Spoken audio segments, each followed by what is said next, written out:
Hi everyone, I'm Dr. Ara Shahraban, endodontist, oral epidemiologist, and professor at Kerman University of Medical Sciences.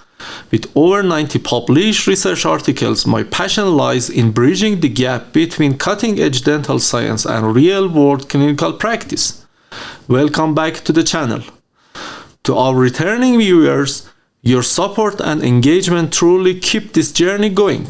And if you are new here, you are joined us at the perfect time. In each video, we dive into key research paper and explore how their finding can enhance your daily endodontic practice. Let's get started. This month, we are diving into some of the most impactful endodontic research published in April 2025. I've carefully selected these studies, featuring breakthrough techniques and practical clinical insights to support you in your daily work, whether you are a specialist, a general dentist, or a dental student. So grab your favorite drink, get comfortable, and let's explore the latest science that's shaping the future of endodontics. We all know that regularly drinking sugar-sweetened carbonated soft drinks can lead to a whole range of serious health issues like obesity, type 2 diabetes, cardiovascular disease, and even non-alcoholic fatty liver disease. But as an endodontist, what really caught my attention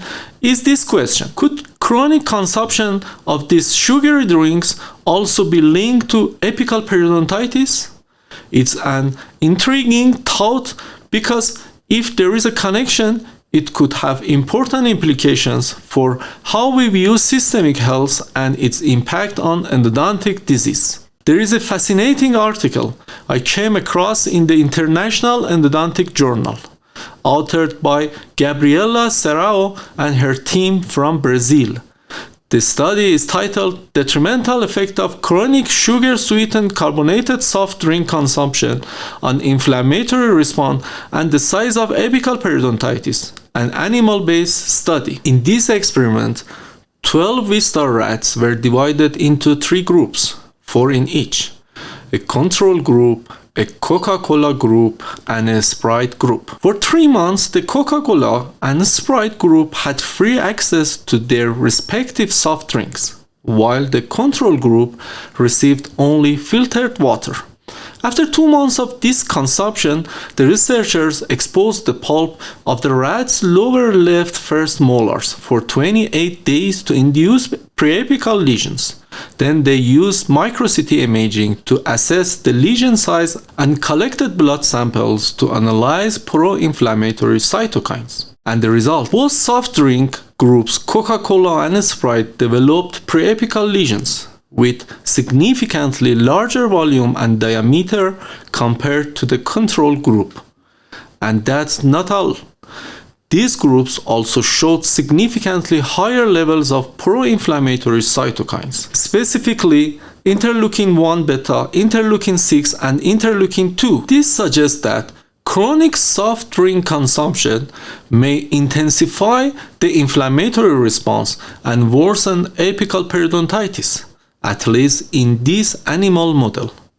A thought-provoking insight, especially when considering the potential systemic influences on endodontic outcomes. Alright, let's move on to another important clinical topic: apical extrusion of bacteria. It's one of those unintended complications that can happen during the chemomechanical preparation of infected root canals.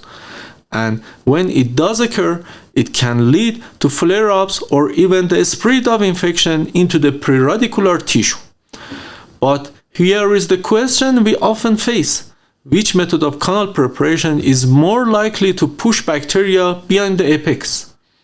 Is it manual instrumentation, rotary systems, or perhaps reciprocating instruments?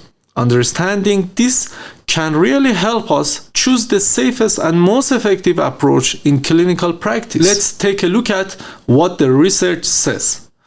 To answer that question, I came across a great systematic review published in Journal of Endodontics by Tamires, Monteiro, and colleagues from Brazil.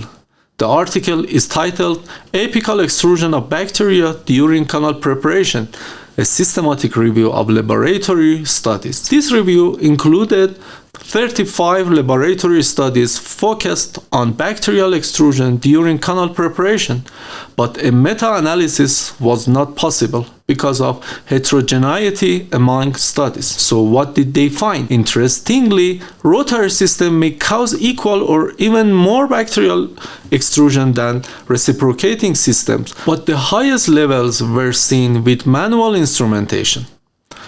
Understanding these differences is essential if we want to minimize flare-ups and prevent apical complications during endodontic treatment. As I mentioned in my last video, I tried to highlight an interesting paper on endodontic microsurgery in each episode, and this month it's a remarkable study and I personally found it very informative. Let me start with a question for you. What do you think happens when we cut the apical 3 mm of a root during apical surgery? Does the surface roughness of dentin actually matter? In other words, does a smoother dentin surface lead to better periradicular healing, or could a rougher surface be more beneficial? Let's explore what the research has to say about this. The article I am referring to is titled "Dentinal Surface Roughness After Epicoectomy Improves Cell Attachment," written by Luisa Salas and her colleagues, once again a brilliant team from Brazil. Honestly, Brazil seemed to be producing outstanding endodontic researchers, almost like how they produce world-class football players. In this study, the researchers selected 64 extracted single-rooted human teeth. All were endodontically treated, and then epicoectomies were performed using different instruments: high-speed carbide bar like Zechria, and ultrasonic tips such as Blade Sonic, and the piezosurgery device like OT12 from Mectron. For the control group, the root end surface prepared with high-speed bars were further polished using a sequence of multi-blade bars. Then they analyzed two main things: the roughness of the root end dentin and the viability of cells that attach to those surfaces. The results were quite interesting. The piezosurgery instruments created a significantly rougher dentin surface, and this roughness actually improves cell attachment.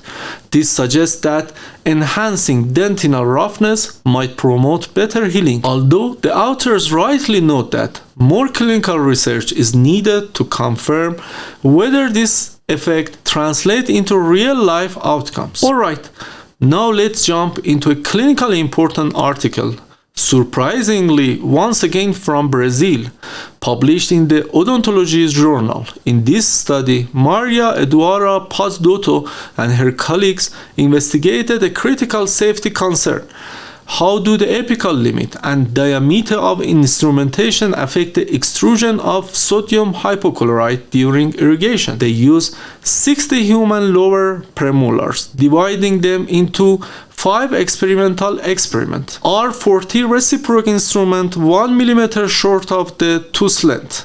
R50 instrument also 1 mm short of tooth length. R25 instrument taken to the full tooth length. R40 and R50 instruments both extended to the full canal length. Now here is what they found.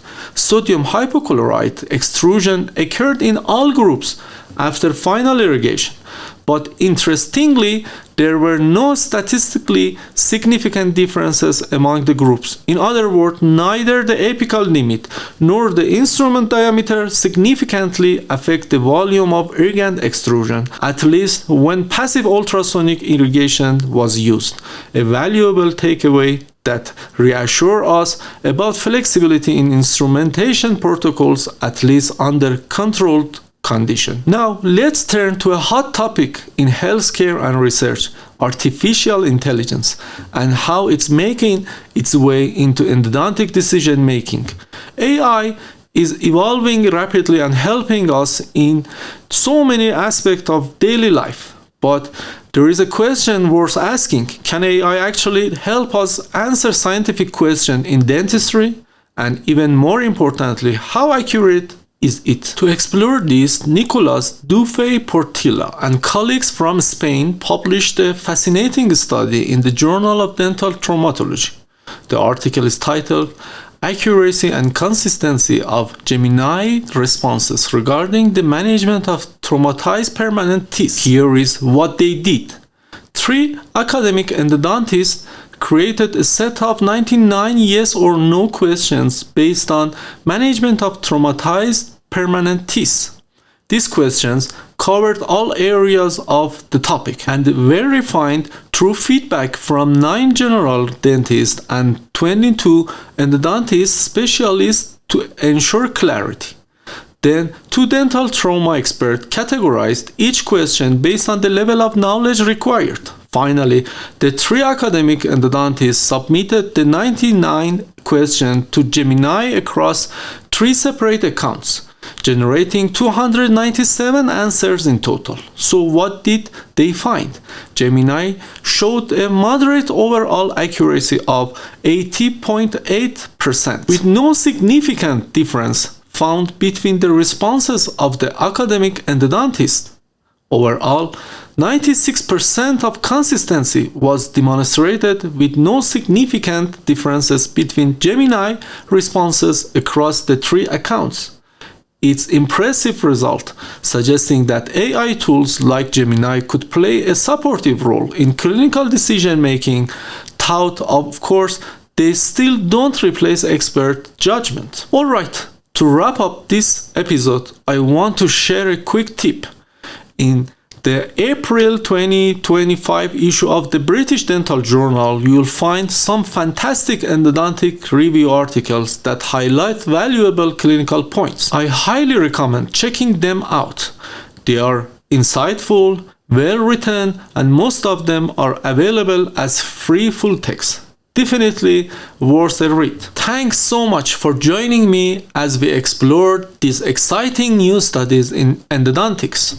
If you found this video helpful, don't forget to like, subscribe, and hit the notification bell so you never miss an update. Your support truly fuels this channel and motivates me to keep creating more content. So feel free to leave a comment below with your thoughts, questions, or even suggestions for future topics. I read everyone. Until next time, keep pushing the boundaries in your practice and stay curious. I'll see you in the next video.